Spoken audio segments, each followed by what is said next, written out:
Assalamualaikum warahmatullahi wabarakatuh. Alhamdulillahilladzi hadana li hadza wa ma kunna linahtadiya laula an hadanallah. Allahumma shalli wa sallim ala nabiyyina Muhammad wa ala alihi washabbihi ajmain. Bapak-bapak, ibu-ibu, jamaah salat subuh Masjid Permata Iman. Kemarin ini pada saat diberikan kultum oleh Pak Lakso memberikan tausiah tentang asma dan sifat nama Allah, atau disebut juga biasanya disebut Asmaul Husna. Nah, di sini saya akan sedikit menyampaikan bagaimana kedudukan ilmu tentang asma Allah dan sifatnya menurut Syekh Abdul Razak bin Abdul Muhsin Al-Badar. Mungkin kalau yang biasa suka mendengarkan Radio Roja, nama ini sudah tidak asing lagi ya.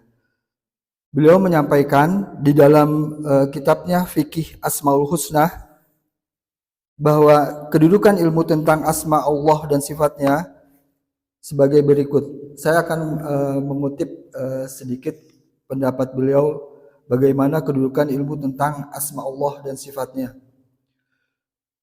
Menurut beliau, sesungguhnya memahami nama Allah yang baik, Asmaul Husna, merupakan pintu ilmu yang mulia.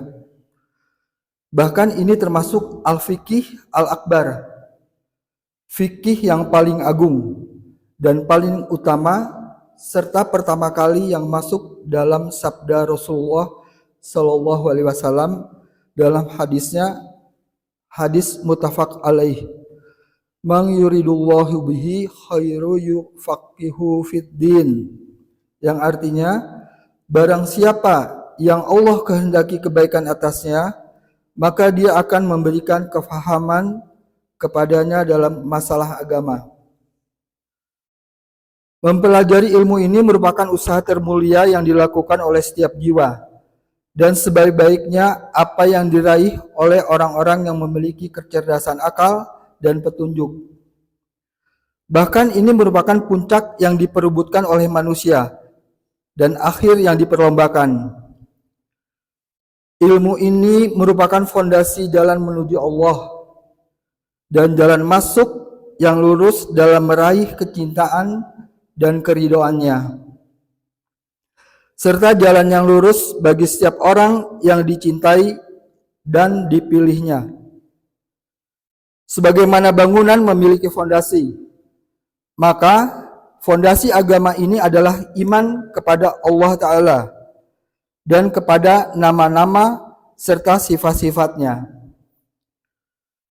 Jika fondasi ini kuat, maka dia akan dapat memikul bangunannya dengan kuat dan kokoh, serta selamat dari guncangan dan kerobohan. Ibnu Al-Qayyim rahimahumullah berkata, barang siapa yang menghendaki bangunan yang tinggi, maka diharuskan baginya untuk menguatkan fondasi dan benar-benar memperhatikannya. Karena ketinggian bangunan tergantung pada kokoh dan kuatnya fondasi. Amal dan derajat adalah bangunan, sedangkan fondasi adalah iman. Apabila fondasinya kuat, maka dia akan dapat memikul bangunan dan meninggikannya. Apabila roboh sebagian dari bangunan itu, maka mudah untuk memperbaikinya, dan jika fondasi tidak kuat, maka tidak akan tinggi bangunannya, tidak akan kokoh, dan jika roboh sebagian dari fondasi, maka akan jatuh bangunannya atau hampir jatuh.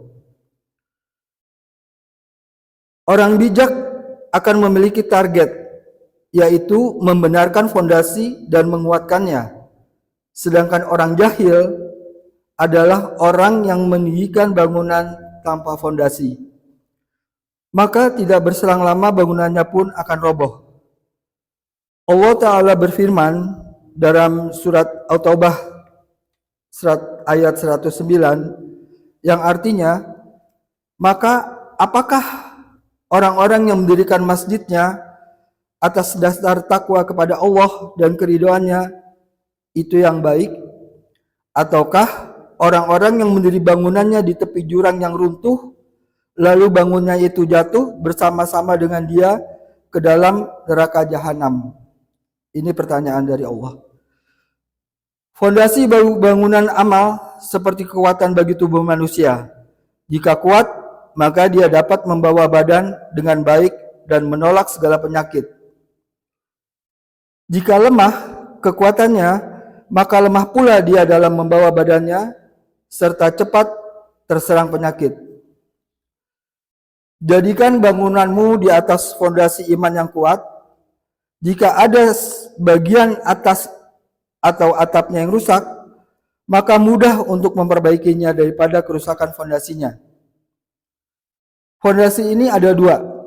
Yang pertama, mengenal Allah, perintahnya, nama serta sifatnya dengan baik. Yang kedua, tunduk dan patuh kepada Allah dan Rasul-Nya. Inilah sekuat-kuatnya fondasi yang dibangun oleh seorang hamba bagi bangunannya. Dan sesuai dengan kekuatan fondasi itulah ketinggian suatu bangunan yang dia inginkan. Oleh karena itu, banyak sekali dalil dalam Al-Quran yang menguatkan fondasi ini. Bahkan hampir-hampir semua ayat tidak pernah lepas dari penyebutan nama Allah dan sifatnya. Ini semua menunjukkan dengan jelas tentang pentingnya ilmu yang berkaitan dengan nama Allah dan sifatnya, serta kebutuhan yang mendesak untuk mengenalnya. Bagaimana tidak, dia menempati kedudukan yang tinggi ini, sedangkan dia adalah tujuan utama diciptakannya semua manusia. Aqulu qouli hadza wa astaghfirullaha wa lakum. Wassalamualaikum warahmatullahi wabarakatuh.